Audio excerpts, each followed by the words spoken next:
A little while ago, I made a video on the Steam Deck and why it's not really a system for me. I love the idea. I love that Valve is implementing a handheld for PC gamers. It's a really cool idea. But as of right now, for the first generation, it's not something I'm really interested in. Well, I shared my opinions in this video, and there were a lot of people on Reddit who were cracking me up. They were pissed off at this video. Why do you even bring up such nonsensical arguments like the Steam Link was discontinued? Who fucking cares? Oh good, I was wondering the whole time, what else won't he purchase? I must know. Why, I will be playing the Steam Deck and won't be watching your pointless video. Opinion discarded! If you don't have it in your hands, I don't care what you have to say! A few days after that video came out, a buddy of mine named Steen told me that he bought the Steam Deck, and if I wanted to unbox it and review it and hold on to it for a good week or so, that I could give it a try and see what I think about it. Perhaps over time, my opinion will change as I play around with it. After using the Steam Deck for about a week, I've learned a lot about it and I have a lot to say. So let's go ahead and unbox the Steam Deck. First, you have the box. The box is cool. I like the Valve specific emotes they have on here. On the inside of the box, you have a bunch of places that you can use the deck. Enter Wartanschlang. Translate mientras esperas. Hi. I'm Otto. Then they give you an image of the first step in the built-in Steam Deck tutorial. Okay, you've got a 5.5-foot charging cable, a warranty booklet, and then the Steam Deck carrying case, which has the deck inside. This carrying case is cool. They have a divot at the bottom where you can store your pocket. I actually have no idea what this is for. And that's what comes in the box. Let's move forward. Now, this is the 64GB version, and I have some things to say to Valve about this. The fact that there's a 256 and 64GB option is kinda silly, and I could talk about this for a while. Valve chose to pull an Apple and make the storage determine the price difference. Sure, their top tier deck has an anti-glare screen and a fancier carrying case, but really, the focus was on the storage. And this is kinda dumb because they made this system very easy to upgrade. One of the first things I did with this Steam Deck was pop the back off and pop in a 512 SSD. It was easy and it only took about 20 minutes to do. They also give you added storage through an SD card, so if you want to sell these devices at different prices, then make the price difference worth it. Why didn't they have different color options? Or maybe one version had Dolby Atmos speakers. Maybe the top tier has an OLED screen. Take the price difference and actually make them make sense. There's no reason not to buy the cheapest version, pop a 512 SSD in there, buy an anti-glare screen protector, or literally the anti-glare screen from iFixit, and you still spent less than their Pro version. Make it actually mean something when you have different options here. Now, I did hear a lot of people say that buying the top tier handheld guarantees the success of this device and incentivizes Valve to make a better version in the future. Maybe a Pro or a Steam Deck Mach 2, but that's fanboy mentality and I will not get behind that, especially since Valve is one of the richest companies out there. As a consumer, you speak with your wallet, and for me, if I was going to buy this, there is nothing truly enticing about the top model. They just didn't offer enough incentive for me to opt into that. With that out of the way, this handheld feels extremely good to play. The buttons are all in the right place, the hand grips on the back make it very easy to hold for long periods of time, and the console is light. Not as light as I expected from all the other reviews that I saw, but it's not going to get fatiguing as you play your games. This is easily the most comfortable handheld I've ever played on. The only problem one could have is these touchpads. In-game, you could swipe your hand across these and screw up what you're doing, but Valve lets you turn those off, so if that happens to you, you've got options. Speaking of games, there are a lot of games that say they're not compatible with the Steam Deck. Splinter Cell Chaos Theory, for example, is one of them, and this game runs flawlessly. Some things are a little weird, but they have every control mapped out and it all works. Chaos Theory doesn't even play this well on my PC, and there are a lot of other games that are apparently not compatible, but they work perfectly on here. This is helped by the community. Most games on Steam that don't work are due to either an unoptimized control scheme or small text. You can go into the control schemes on the Steam Deck, browse the community-made configs, and implement them into your deck, so if there's a game that you really want to play and the controls suck, just download someone else's config and you're good to go. That's a huge win, making most every game work, and I've even noticed that some optimized games are better played with community controls, so definitely check that out. Games also look amazing on this deck. Chaos Theory is a game that came out in 2005, and it is not the prettiest game. It kinda looks like crap on my big monitor, but on this Steam Deck, because the screen is so small, this game looks brand new. The textures are clean and sharp, and this Steam Deck made me appreciate a game that I haven't touched in years. On the flip side of that, there are some games that have the little badge this game would work great on the Steam Deck. OMG, you're gonna love it. And then you launch it and it's like, lol, just kidding, this doesn't work at all. So as of right now, it's kind of hit or miss, but most of the compatible games that I tried did work.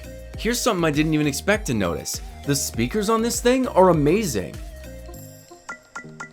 It sounds great when you're flipping through menus. The sound effects and tactile feedback complement each other perfectly, and the speakers on this thing are impressive. In Chaos Theory, the soundstage was larger than I expected. If a person was walking behind me to the left, I heard them approaching from the left, and that's very important for stealth games, which makes me happy that they took so much time and care into making these speakers good. You also have a headphone jack, and it's Bluetooth 5.0, so you can hook up any headphones you like. You could alternatively hook up a Bluetooth controller and a keyboard to this, plug it into your TV, and have a Steam Switch. On that note, it was kind of weird going from the Switch to this. I keep pressing B all the time thinking it's A. There's still some Nintendo muscle memory built into me that I gotta shake. Now, I talked about the haptic feedback, and in the menus, this is amazing. While you're playing a game, it's questionable. Sometimes the haptics are just firing off randomly. It feels like the deck doesn't always know what kind of signal to send, so it just sends everything all at once. It's not too distracting, but I hope they sort this out further as time goes on, because this happened in fully compatible and non-compatible games. It didn't seem to matter what I was playing. On that note, if we're talking about things that are weird, the fans in this thing are very quiet. You will not hear them over your game, which is great. The console does start to heat up, but not to the point where it's uncomfortable, and all that is pretty normal. The weird part is the smell.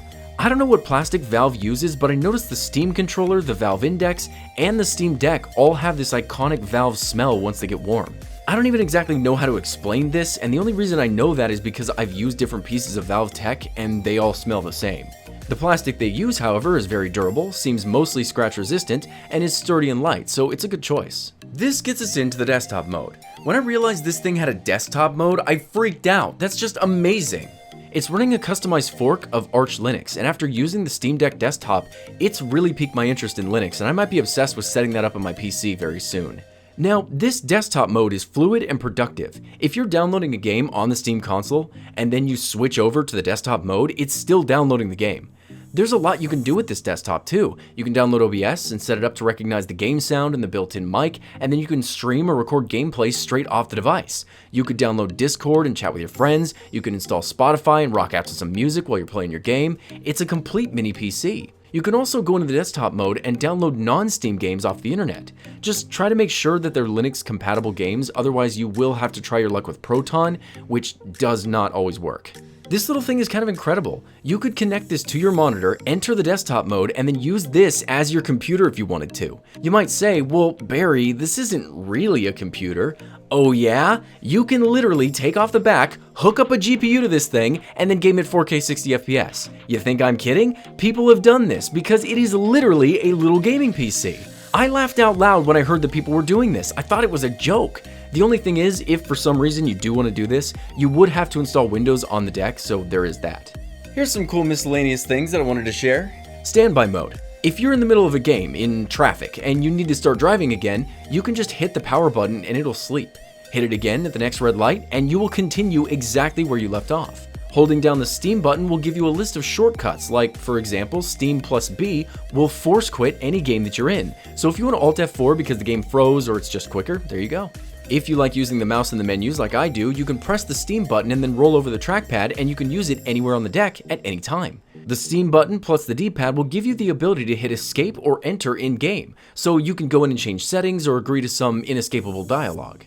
With the limited storage in this device, you can buy multiple SD cards and download specific games on them, and then when you want to play them, just pop that card in. Buy an SD card for all your racing games, another for Rockstar games, then you've got one for all your Bethesda titles. It's really nice that you can swap them out like this, so storage never really has to be an issue.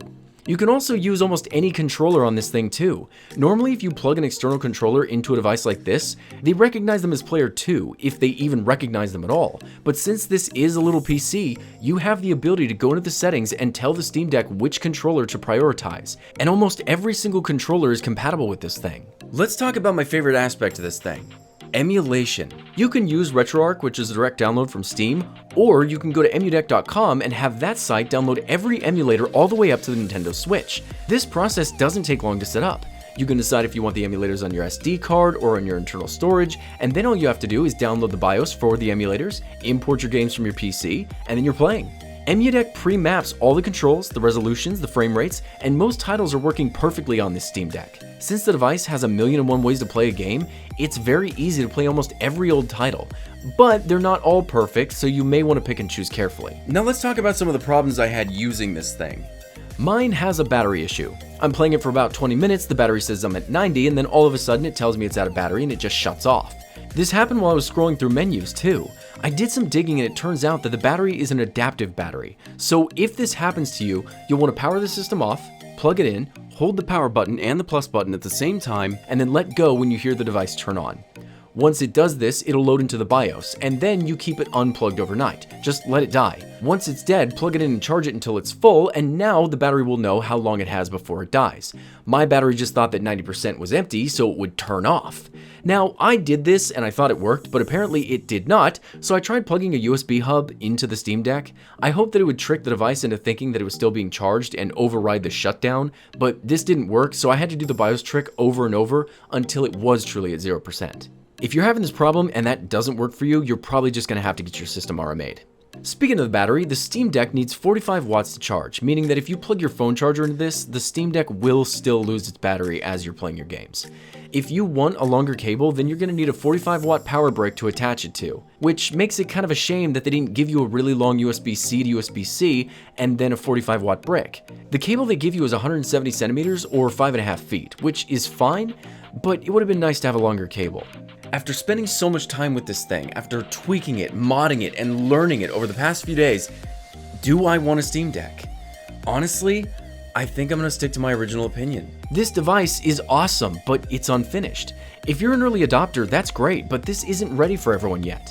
There are still little glitches in the UI, sometimes it lags behind while you're scrolling through your games. This device is amazing, and if you bought one and you're happy with it, that's perfect, and I'm very glad. Use the hell out of it. But for me, this is a really good introduction to this kind of technology, and if I do get one, I'm gonna wait for the second rendition. It'd be nice to see one that has an OLED screen, one that has a better battery. It'd be nice to see a beefier processor in this thing, and not to run games at higher refresh rates, but just to be able to keep a more consistent 60 as you game. The Steam Deck blows my mind. It shows me what's capable for mobile gaming this day and age, and I can see a lot of other companies jumping on board and trying to develop their own version of this. Maybe HTC or Samsung makes their own. Maybe Microsoft tries their hand at it, and the more competition in this handheld PC gaming space would be incredible. This would really fire these companies up and make them compete to make the best possible thing for the most achievable price. So, I'm going to wait. Some may ask, how do you know Valve will even make a second one? Because that's what Valve does. They make something, make a second one, and then they stop. Not to say they won't continue making these for years, but if they stop at the Steam Deck 2 and keep promising a third, don't be surprised if it never comes to the market. I need to record this. Oh, you need to get B-roll of you playing a guitar you can't play? Sing to the Steam Deck. Is that the B-roll? Yes. I need to sing to the He's serenading, Steam Deck? yes. For what reason? It's his idea. What the fuck, dude? I started. What B-roll is this? I opened Is with. he gonna fuck it? Yeah. It was on the The guitar. next shot has to be him in the bed with the Steam Deck going Yes. like this. Yes, it does. We can lie to each other and say that we're so happy. I don't roast. It's either when you're young and you still want it so badly. I feel my heart. Did you just fucking get a nipple twirl? Did you fucking tease the Steam Deck? We're done with this shot, man. We're done. The next shot. Get in that fucking bed with the Steam Deck. We're done.